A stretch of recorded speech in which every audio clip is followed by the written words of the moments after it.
In the Gun, episode number 53. It's time for some portal updates, some Big 12 overs and unders, plenty to get to on today's edition of ITG. I'm Wesley Uhler with, as always, the best teammates in the business, the signal caller Jed Drenning, and the Runaway beer truck down the sideline, Mr. Owen Schmitt. Of course, this episode of ITG, as always, brought to you in part by our friends at BetOnline. BetOnline.ag is your number one source for all your basketball information, stats, news, and scores. You can get the latest odds, the latest lines, the latest player reports, everything you need for this year's basketball playoffs. BetOnline is always your sports information headquarters this season, and they have you covered for all your sports betting needs, whether it's basketball, Major League Baseball, the NHL playoffs, and even UFC and boxing. BetOnline is the fastest and easiest way to get your betting information, including live bet options and your favorite casino and card games you can play on your mobile app right from your home. So head to the website today or use your mobile device to get in on the action. Be sure to use the promo code Bleav when you sign up to receive your 50% welcome bonus on your first deposit. That's BLEAV at BetOnline, where the game starts. And where we have to start today, gentlemen, this is a WVU football podcast, but we do go around campus from time to time. And, speaking of BetOnline being your number one basketball HQ, if you will, there was, of course, a massive story this past week, these past few days, with basketball head coach Bob Huggins. I don't think I need to rehash the specifics here and go through it. If you're a WVU fan, you know what I'm talking about. Unless you've been living under a rock, you know what I'm talking about, because it's not just been a WVU story, it's been a national story. We just had to touch on this real quick. And Jed, you've got a very unique angle on this, so I will turn the floor over to you to just give some thoughts on Bob Huggins before we kind of get into some of the football here. Yeah, I'm not sure how unique it is, but this went viral quickly. I'm sure your guys' phones were lighting up. I saw your reaction when I shot you the text, Wes. Nobody was happy about this. Real quick, have you guys ever seen the TV show Entourage? Oh yeah. There's a part in Entourage where Vince does something dumb. I think he gets arrested, and Ari's like putting out the firestorm, and Ari goes back to his secretary, and he goes, "I've got more phone calls about this thing than I did when my mother died." Yes. That's how I felt this past week. But anyways, go ahead. And I know Owen's seen Entourage. I don't even have to ask. All right. But what I was considering was this. Of course, there's going to be reactions across the board, as there is to be expected, right? There's certain things that you don't say in certain settings. Hugs knows that. You know that. I know that. Owen, you know that. We have different capacities in life, and you got to be careful about how you speak in certain settings, right? Some things you don't want to say really in any setting. But the truth of the matter is this. If you look at this big picture, you didn't want something to happen impulsively from the university. They had to act quickly, but not impulsively. So they wanted to think this thing through, look at it from all angles, consider their options, and do what they could to be sensible about this in a situation that's really not sensible, right? But I was looking at it like outside of basketball, what I couldn't get past outside of basketball. And it's difficult to remove basketball from the equation because, in fact, that's central to the whole situation. It was in Hugg's capacity as the basketball coach that made him more than just Bob Huggins speaking. He's speaking in a setting like that on behalf of the university and to some extent on behalf of the state on down the line. But remove basketball from the equation. One of the defining things in Hugg's life, to a lot of people, myself included, his passion in life has been his crusade against cancer, right? Because of what happened with his mom early, in his life. And so he has rolled his sleeves up and raised tens of millions of dollars for the cancer center right there on the hill in Morgantown, benefiting tons of people. We'll talk about goodwill to your community, benefiting tons of people. He's had shortcomings as a man and as a coach, sure, who hasn't, right?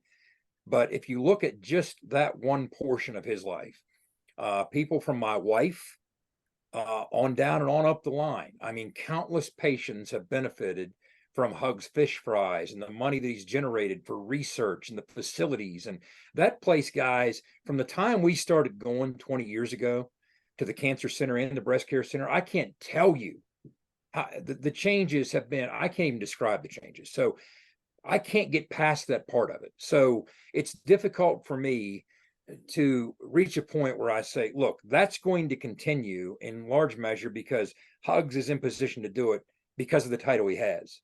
He's in position to generate that kind of wealth and that kind of revenue and push it toward the cancer center because of his position as the head men's basketball coach. So if you remove that, you to a large extent cut off that revenue stream as well. And so those benefits are no longer forthcoming to the extent that they now are. It will just be difficult to the extreme to continue doing that. So I can't bring myself to say, well, heck with those cancer patients and all the benefits that they'll continue to receive at that cancer center because we don't like this word. There has to be a better way than that. And I'm glad they found that better way. Now, some people are going to be upset that he had to do anything. Some people are going to be upset because he wasn't fired, because you're trying to compare and contrast other situations. Each one of these situations, let's just be honest, in its own way is unique. So there's going to be carve outs no matter what plays out. This shouldn't have happened. Hugs almost immediately readily admitted it shouldn't have happened. And it wasn't one of those apologies. I'm not here to defend what Hugs did. What I'm saying is it wasn't one of those canned apologies for those it might have offended. It wasn't one of those. I mean, it felt as genuine and off the cuff as you could get, short-term notice with the legalese and everything else. But he addressed it. I mean, he said it twice in the interview, right? So he had to shortly thereafter quickly realize, look, I need to take this on, grab the bull with the horns. I don't know if he's left much choice to do so, but if you look at it like this, somebody much wiser than myself, I talked to in the last couple of days about this, pointed out to me, because we were talking about the cancer side of it. And he said, look, if you wonder, can you turn this very harsh negative into a positive? Okay, this terrible experience that Hugs has put people through, is going through, and turn into a positive. Well, the answer is yes. And the reason that you know the answer is yes is you look no further than Bob Huggins' own life. One of the most difficult, terrible things that ever happened to him was the loss of his mother. And from that tragedy, he turned it into a positive for countless people at that cancer center. So we've seen Hugs rally and do this before, turn a bad thing into a good thing. Charlie Fedorko and I were talking about it, and he made a brilliant point and walking it through like that. And so, again, nobody's going to be terribly satisfied with this outcome. And they say in negotiations, that's one of the ways to tell that maybe you came to somewhat of a fair outcome, is if both sides are somewhat upset. So that's kind of where it leaves us. But let's hope that to whatever extent possible, he can see this through and then we can put it behind us and then try and move on starting next year after the suspension, because it's going to resurface again once the suspension takes place. But again, I don't know if anybody's going to have a right answer or wrong answer. I'm not here to criticize what others think. I'm just thinking that there's more to it than being the basketball coach. He's touched more lives. And that's not even getting into the Remember the Miners Fund, the other things he's done. Again, I'm not here to defend what he did. I'm just saying is look at it globally. Everything doesn't have to be treated as a triple homicide in terms of offenses. I mean, there are varying degrees of wrongdoing, and we all commit different things that we shouldn't do. So judge each for what it is and not with one broad brush and one rule fits all. And it seems to some extent that's what they've at least endeavored to do. But let's hope from here that's the case. Yeah, that's one of those. Damn it, man! Yeah. Toothpaste back in the tube. Yeah. Well said. Yep. But no, Jed, I do like that parallel of taking, the worst thing that he's gone through with his mom to now this situation. And, I'm sure he's got to be broken up about just the light that he's cast on West Virginia, the university, the people that he cares so much and defends so ardently. And now this is one of those things that I'm sure everyone's seen it. When this news broke, the first thing you see in all the comments, well, typical West Virginia. Oh, well, hey, West Virginia, there you go. And I'm sure that's eating him up inside. So I like that parallel by you. And yeah, I mean, unfortunately, though, the one thing about this is it's not going away. It's going to all get rehashed in November. But maybe when that does happen in November, you go, hey, here's X, Y, and Z. Here's what he's been doing. Here's what he's done over the last, 5-6 months, whatever that is. Here's how, he's impacting these communities. Here's what he's done. I still don't, this story still isn't closed. And so there's an opportunity, I think, to potentially right some wrongs there for Hugs as well too. Speaking of around the campus, is that's a tougher story to digest, one with, like Jed said, a lot of different emotions on both sides. this one is one that we can all enjoy. This is one that everybody should be excited about and getting behind. JJ Weatherholt, we've mentioned him here a few times on this when we do our around campus, few minutes here. JJ Weatherholt is hot, as you can see, Owen, right now. The best batting average in college baseball. Like, not just in the Big 12, not the best batting average in college baseball. He just on Wednesday night, by the way, had a home run, a single, and a double as the Mountaineers beat Pitt to sweep those stinking Panthers on the season. Yeah. But JJ Weatherholt, you've heard us talk about him. You've heard me talk about him. He went to the same high school I did here in Western Pennsylvania. Now is at WVU. Well, to the next step, I guess, is United States baseball, right? JJ Weatherholt has been invited to the USA Baseball Collegiate Training Camp. So basically a chance to make the USA college team, if you will, and compete for the red, white, and blue, to wear the stars and stripes across his chest. It's awesome. One, guys, it's just really cool. Yeah, we've had our share of good baseball players in Morgantown. I mean, we could talk about Jorko, we could talk about Alek Manoah, John Means, guys who are in Major League or have been recently or in Major League Baseball right now. I mean, Alek Manoah is one of the best pitchers in the entire game and the ace for the Toronto Blue Jays. But to have JJ Weatherholt, this ascension, go from, I don't want to say relative unknown, but it's not like he was a massive recruit coming out of Pittsburgh. Now, Wes, he is the first Mountaineer ever. The first Mountaineer ever.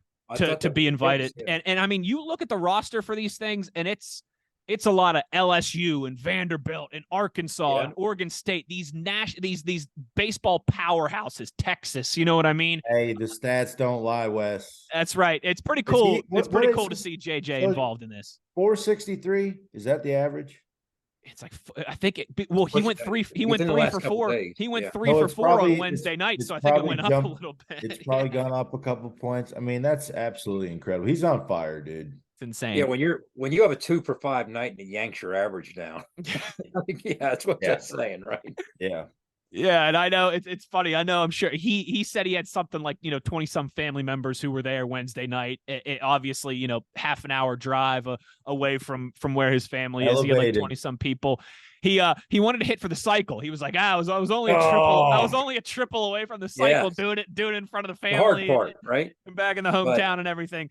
Guys, gotta love this kid. I don't even know how to describe it.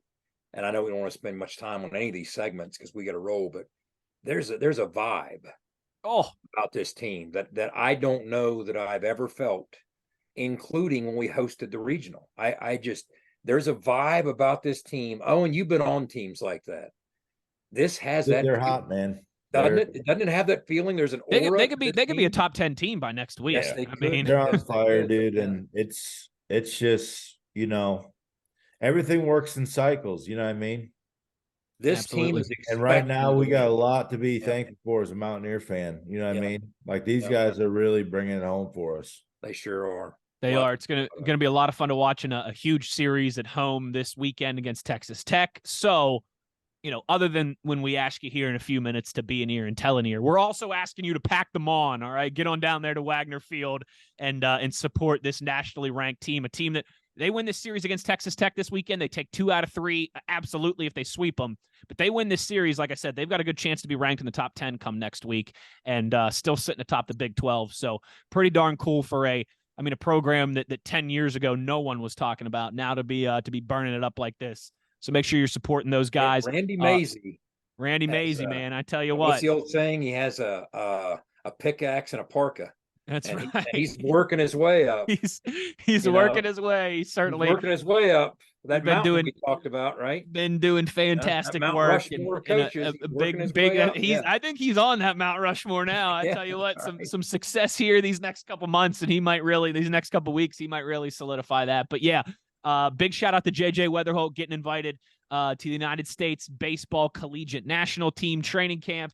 And let's keep it rolling for our Mountaineers as they last home series too, right, Wes? Last home series, I believe. Yeah, yes. So last shot to get up there. Potentially capture a Big 12 regular season title, and hopefully for more and beyond as we roll along. Hey, another thank you to our friends at Toothman Ford for presenting this episode. Folks, you all know cars cost less in Grafton. Make sure you're checking out their inventory on their website. Heading over to Grafton, get yourself a deal at Toothman Ford. About 2 hours ago, Wes. There was a bunch of inventory out there. I'll say that. There we go. There we go. And I drove right listen, by JR's a couple hours ago. Yeah. Toothman Ford does great NIL work. They might have to get JJ Weatherhold on something here. I tell you what. So make sure you're supporting the people who support your Mountaineers. And like I said, we all know cars cost less in Grafton.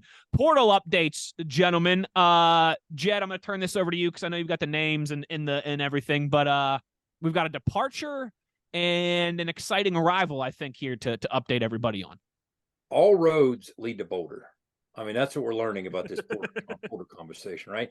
Okay, so not long ago, we were talking about the addition of wide receiver Jalen Ellis, transfer from Baylor, and what he would bring to the West Virginia offense, that burst, that speed to take the top off the defense. That was short-lived. And guess where he ended up? He ended up with Dion as a Colorado Buffalo. So he decommitted. He's headed to Colorado. We all know how this works. It functions as such. They're going to take the best offer in the best situation. Even if they have a half an hour, they're in the 11th hour, they still have an opportunity to bail out before midnight, per se. So that's what happened. Now, again, speaking of Colorado, let's go to the addition front. You're trying to gain kids, not lose kids in the portal, right? Well, there is, and we had the conversation as well in the last couple shows about a defensive lineman, Tommy Durajaye. Now, this is a kid who in high school played his ball in Delaware. We were very actively involved in his recruiting process, Jordan Leslie and Coach Jackson. He visited West Virginia. We were one of his visits. He ended up committing to and playing for Kentucky. Well, he entered the portal after playing in 3 games for the Wildcats last year. He entered the portal in April. And we became actively engaged once again because we maintained that relationship. That's what you do in the modern era, more so than ever, because they can come back around. So case in point, we always talk about the ideal transfer. Well, in some cases, maybe you're better off getting them on the rebound because their commitment's more firm, right? So we lost out to Kentucky during initial recruiting. Now we had to once again fight against Dion in Colorado, who it looked like that's what it was coming down to. Now, one of his Kentucky teammates ended up playing for Dion at Colorado, so we had to work against that. But because of that relationship forged by Coach Leslie and the staff, we were able to pull it off. And now you got a kid coming our way who is a true defensive end. He has some size to him, Owen, some bulk to him. He's 278, he's 6'4". He's a strong kid. So he can really fortify what you got going there. But he has 4 years of eligibility. I was going to say that's the big thing to me. Yeah, and these crazy new rules. So that's what you're looking at. So when you look at that defensive end room, I mean, we spent the spring raving about Sean Martin and the strides that he made starting late last season. Of course, he didn't play in the spring game, but Jalen Thornton's going to be a piece of what you're doing in there. We have some other moving parts in there, but from the outside working in, again, we have the Malba kid on the interior that's going to be coming from Penn State. You have Hawkins, another transfer. I mean, think of the transfers over the course of the last couple of years. Lockhart, transfer last season at the nose guard spot. Hawkins, again, another former Kentucky kid that ended up at Tennessee State, transferred in. I'm telling you guys, I'm excited about the Hawkins kid. He showed me some stuff. He's slippery. He showed me some stuff in the spring. So that's 4 transfers right there that have a chance to be working into your 2 deep and provide an opportunity to fortify you at key spots where you're going to need to rotate some bodies in and out. So I think that's a big get for West Virginia. So you lose one on the back end with Jalen Ellis, and I'm sure we'll still be in the market for some speed on the perimeter. He's not the only name in the portal.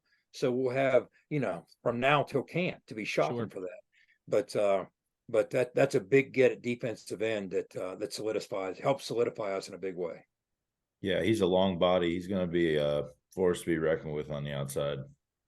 And 4 years of eligibility left too. That's the big, a lot of the times when you get these portal guys, they've got 1 year, maybe 2 years. He's got 4. So if you're able to get him in there, get him developed, he could be an asset, not only this season, certainly where you need bodies at that position, but for the foreseeable future here. And I do love, there's some NFL element to this whole thing now too. Hell yeah, there is. Where even if you don't get a guy on the first go around, you maintain that relationship, all that's important. Owen, I remember, Hassan Riddick signed with the Eagles last year, right? And I remember Howie Roseman and some of the people saying, hey, we loved Hassan when he came out of Temple. he was drafted too high for us to get him. Like we knew we weren't going to be able to get him in the NFL draft. Well, what happens? He ends up becoming available. You have that relationship already. You know all about the player. You go and pounce on him. I know it was the same thing for the Steelers when they traded for Minkah Fitzpatrick a couple years ago. They loved Minkah Fitzpatrick, but he went 11th overall in that draft, and the Steelers were picking like 27th. They knew they had no chance to get him, but he becomes available on the trade market. Mike Tomlin's maintained that relationship. You've already done your homework on the guy, and you end up getting him the second time around. I think we're going to start seeing a lot more. We are seeing a lot more of that in college football. So there's a little free agency element to that as well too, Big O, which is, it's different, but it's exciting in a way because, again, you miss on a guy the first time. That doesn't mean that door's closed. Yeah, and hopefully he'll stay. You know what I mean? Hopefully that relationship is going to be strong enough for him to stay. Absolutely. But, the development, I mean, it's a rare find. You know what I mean? We got lucky on that one. And I love it. And he's got a lot of opportunity to come in and start. He's going to be able to compete right off the bat. He absolutely is. Absolutely. You know what I mean? That's what's great. Another guy who's got himself a big opportunity.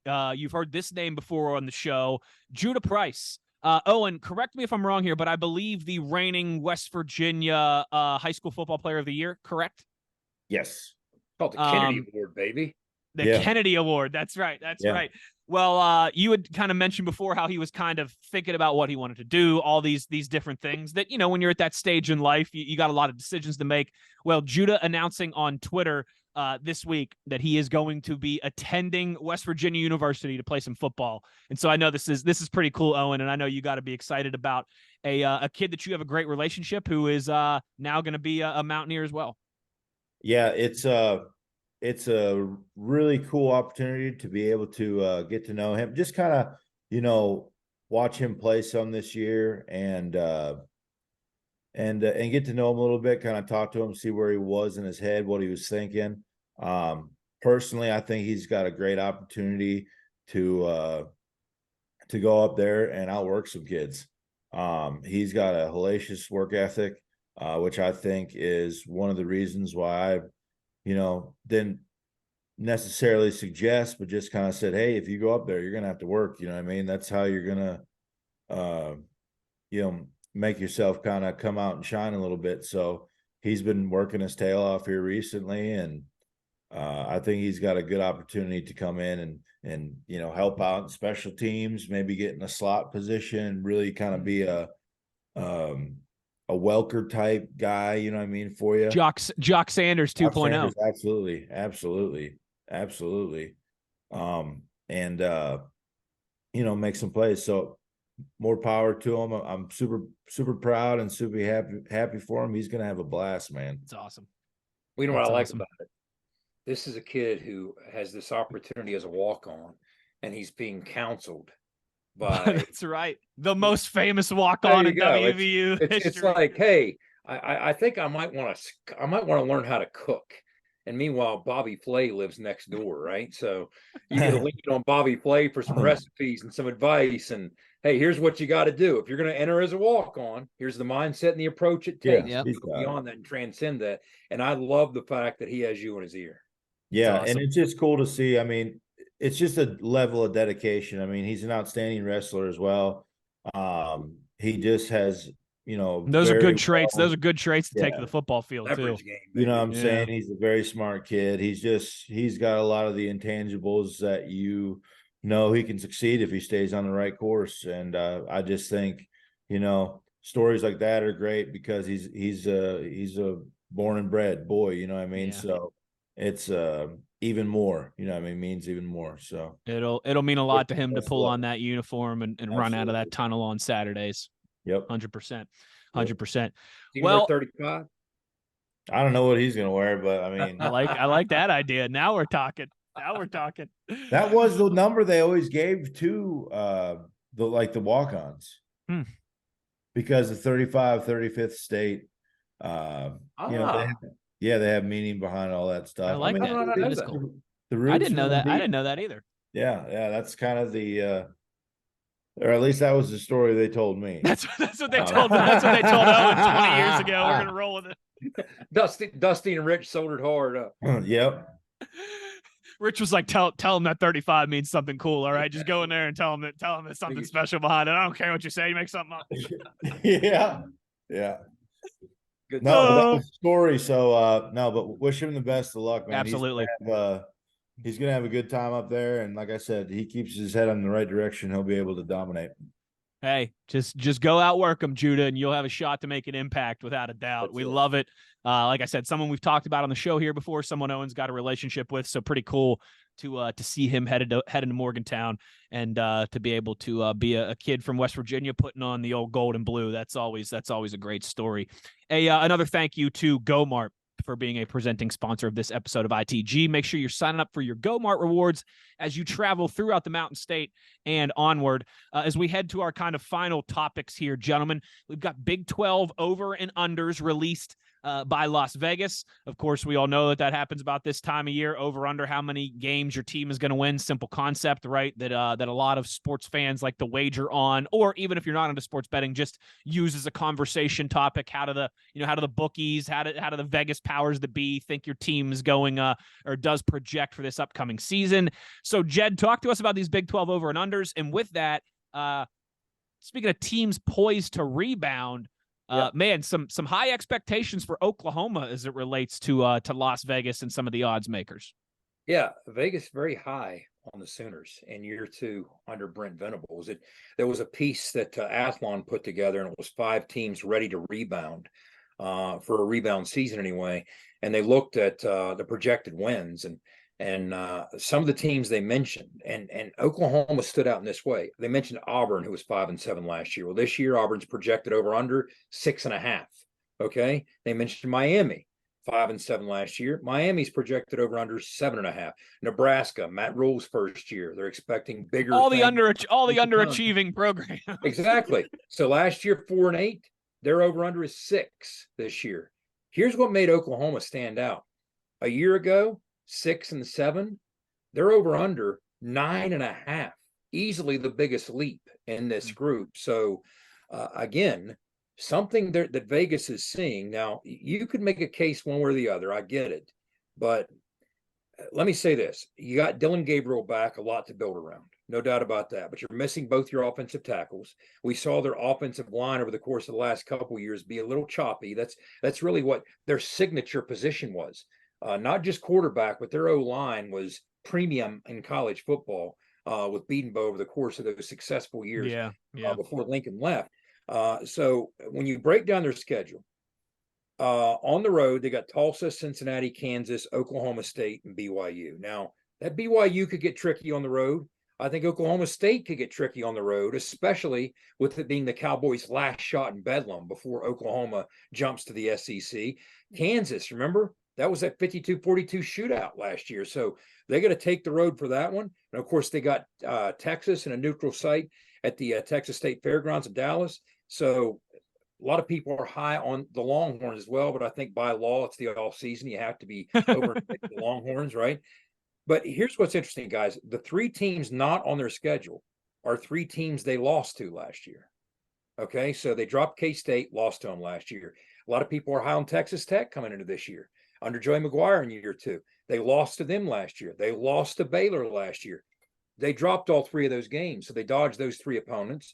And if you want a pro and a con, all right, I'll give you a reason to think maybe they can hit this number. And then I'll give you a reason to think, maybe not so much. Okay. So they were 0-5, the Sooners were, in 1 possession games last year. Now, I know, like Elias Sports Bureau, the old baseball almanac used to look at 1-run records, okay? And the teams with the worst 1-run record would also often have breakthrough seasons the next year because they turn it around, they get lucky, and they win those close games. Well, to some extent, there's a parallel in football, right? Sure. So that's the logic. Can the Sooners find a way? I mean, remember, we won on that last second field goal in Morgantown. Or are those the types of games that this year the Sooners will be finding a way to win instead of lose? If so, maybe they can turn their fortunes around. So that's a reason to think maybe they can. But on the other side, guess who was number 2 in the Big 12 in turnover margin last year, +6? Oklahoma. So they benefited from the bounce of the ball. Now, Phil Steele, our friend Phil Steele, famously has this category that he looks at. If you finish double digits in turnover margin, and we're not talking double digits for Oklahoma, +6 is pretty chunky, right? If you finish double digit plus in the turnover column, 2/3 of the time, you're going to win fewer games the next year than you did this year because the same bounces aren't going to go your way. Sure. So you can't always depend on. Now, maybe part of that they're saying, hey, that's Venables' defense being opportunistic in year one. Just imagine what it'll be in year two. Yeah, they had holes in it, give up big plays, but they're learning and getting better at forcing some of those turnovers. We'll see. But I don't know if you can rely on doing that so consistently as you can some other things. We'll see. But so there's a reason to think maybe they can, maybe they can't. And that breaks into the larger conversation, Wes, about the overall over and under with the rest of the Big 12 that we're going to discuss. Yeah, it absolutely doesn't. In the league, by the way. Right, and I want to get to that with you just in a second. I'll be interested to see how Oklahoma looks this year. I know they had a lot of injuries last year, but I don't know if I see a jump from 6-6 regular. I know they were 6-7; they lost their bowl game, but 6-6 regular season to 10 wins. That's a big jump, and it's one of those. Listen, I know Oklahoma was banged up last year. They're still Oklahoma. Like, their roster is still more loaded than everybody else's. It's not like that was just a pause last year. They were young and they had injuries, but they were still loaded with talent. They're Oklahoma. They have top 10 recruiting classes every single year. I think we're about to find out. And the attrition really hit them when Lincoln left. Okay. And I do think, Owen, we're about to find out.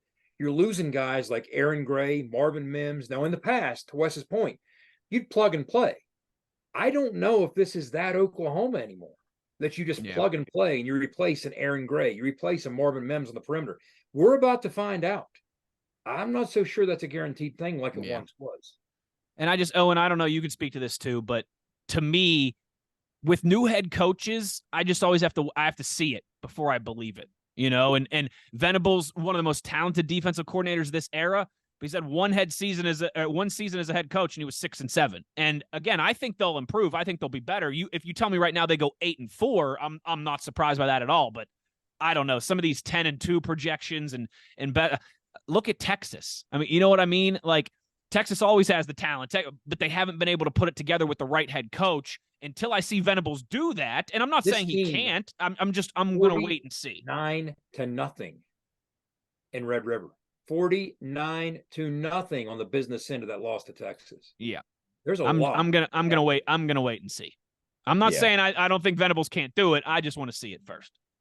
No, absolutely. I mean, it's a show me league for the coaches, right? But as far as fans go, I mean, we want the consistency, overall. Mm-hmm. So right. And that's like any head coach you go for, right? You know what I mean? You want to see that consistency year over year. You want to see that improvement. And I'm right there with you, Wes. You know what I mean? Let's see it. Let's see it. Yeah. Well, what do you got for the rest? We got a few minutes left here, Jed. What do you got for the rest of these Big 12 over and unders? Where are I'm nervous here. Where are Mountaineers? Well, I think by this point, people recognize that it's not going to be 9.5 like Oklahoma, right? So when you look at what they're expecting out of West Virginia, it's 4.5 the over under. And why not? I mean, look at what happened last year. We were subpar. We underachieved. We were 5-7. We're unsettled to the outside world looking in at the quarterback position. Now, maybe we might say otherwise because we like what we got there, but that's how it's going to be viewed from the outside looking in. An unproven commodity. They got gashed defensively, especially on the back end. They're not so sure that we've addressed that. They see some of the things that we lost in the portal, some of the things we were trying to bring into the portal. So 4.5, I mean, again, people are looking at it thinking kind of what you just said, Wes, until you get past one of those barriers. Show me. What do we have? So West Virginia at 4.5, that's what you're sitting at from Vegas's perspective. Now, Vegas is trying to strike that sweet spot to get half the money over, half the money under. So that's pretty telling. And when you look at the others that are sitting there at 4 and 5, Cincinnati, Luke Pickle's gone to Wisconsin. They're going to be starting a little bit from scratch. Houston, Dana's at 4.5. That's kind of interesting. Meanwhile, you got UCF at 6.5. Look at the other newcomer, BYU at 6. We talked about Oklahoma having the highest over-under at 9.5, followed by K-State at 8.5. Now they got their trigger man back and Will Howard, but they lose Deuce, but they got some other playmakers. I like what they got going on there.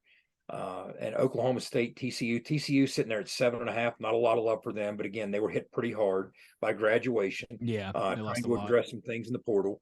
Texas Tech 7.5. I think some people are going to take the over. They're buying into the buzz surrounding that program with McGuire. So that's going to be a critical game for West Virginia in September at Mountaineer Field, obviously. Baylor at 7.5. I'm trying to think of who I missed over. Kansas. Okay. This just in, kind of breaking news. I mean, again, think of what's happened there and how they have reinvented the culture. I would say quickly, in the course of a year and a half to 2 years, based on what they suffered through and were mired in for a decade and a half. Big time. They're now projected at 6.5. So they're projected to have a winning season. To have 6 or 7 wins. Yeah. Yeah, 6 or 7 wins. So that's kind of what you're looking at there. Oklahoma State, 6.5. I still can't figure them out. Nobody's been hit harder in the portal than Gundy has. Some weird vibes coming out of Oklahoma State right now, but I don't know. But yeah, interesting. Not a lot of love for the newbies. Really not, but well, that's typical. I mean, the history shows us teams struggle their first year in a new conference. It's just unless you're Marshall and the MAC. Well, okay. I mean, now, or unless you're West Virginia, your first month in the Big 12. Your first month in the Big 12. That's right. Well, I wish we could. Listen, cut it out then, all that I know is in 2005 Big O, before the season, if they would have done over under for the Mountaineers, I mean, I'm sure somebody probably did back then. Gambling and all this wasn't nearly as big as it was, about 20 years ago as it is now, at least at the forefront of conversation. But they would have probably had you guys at 6.5, this is about, that's what's key. 05. Right. 05. They would have had you probably about 6.5. They'd have said, it's a set, this is a team on the rise. Rich Rod has things moving in the right way. They'll win. They'll go 7-5, something like that. Yeah. And you guys ended up losing one game the whole season. Gone. Yeah. Yeah. Right. Yeah, exactly. Yeah. Chris Henry ain't walking through that door. I mean, they might have even had you guys at 6.5 or 5.5 or 6.5. Yeah. So listen, these things, they are correct more than they're incorrect. Absolutely. But there's exceptions to that rule. Every year there's a team that has 9.5 projected wins like Oklahoma and ends up winning 4 games. Every year there's a team like Kansas was last year that had probably 1.5 or 2.5 projected wins that ends up making a lot of noise. So, hey, that's what Vegas thinks, but now we got to go out there and prove them wrong. Yep. Let me close with this. Anytime you attach and you just hit on it, Wes. Anytime you attach a number to something, as a Mountaineer fan, go back in any sport and ask yourself, what are your favorite memories as a Mountaineer fan? All right. I promise you, they all have one thing in common. We did something when we were expected to lose. Yes. Yes. That's the nature of West Virginia sports, right? I mean, we're not one of these those teams. wins were so big, you know what I mean? Yes. We're not one of these teams that's if we're projected to have 9.5 wins, it's not going to turn out well, right? That's what we're conditioned to feel, right? I mean, got to be an underdog, man. That's right. We need the chip on our shoulder. Yep. The chip on both shoulders, and that's the way it's always been. So that's right. I mean, let's go get it done. Nobody gets an extra punt. Nobody gets an extra possession because of any of these projections. None of these things matter once you tee it up. None of these things matter. The only thing that matters is this is the time of buzz that your locker room is hearing all off season. And if you have the right type of locker room, that buzz turns into fuel. And if you don't, it doesn't. Well, let's hope we got the right type of locker room. A final thank you to Fortis for being a presenting partner of this episode and everything we do here on In the Gun.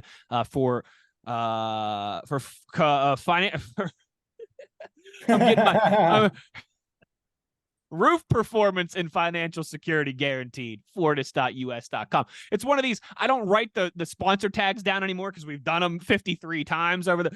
And of course, when I start not writing them down anymore, I have a brain fart there as I'm trying to thank our friends at Fortis, but Fortis.us.com. That'll do it for this week on the show. I wanted to make sure and give this to you guys and to our listeners as well, too. Baby number 2 for my wife and I is due 9 days from now. Well, probably 8 by the time most of you listen this. Next Saturday, May 20th. If my wife makes it to that point, they're going to induce her on Saturday morning. So if there's a hiccup in the show here for a week or so, just know that nothing's wrong. We're all safe and sound. I might just be in the hospital or something. We might have to take a week off. All right. I wanted to get out in front of that. So if something ends up happening next week and we're not here, there's not any worry that something is wrong or we're disbanding the podcast. If she has not had the baby by Saturday the 20th, they're going to induce her Saturday morning. So If you hear from us next week, all good. If not, maybe something just happened on Tuesday or Wednesday, and my hands are tied for a couple days. Yeah. That's Buddy, right. enjoy, my man. Enjoy. Thank you. Yeah, thank you. No, it's a lot of fun. We're excited. I know you. I'm running through the honeydew list of trying to get stuff done here before the baby. I got all of our raised gardens in the backyard. I got everything planted and the fences built and everything. I was out there swinging a hammer for 3 hours, sweating myself to death earlier today. But I think we're all ready. Cribs built, rooms ready.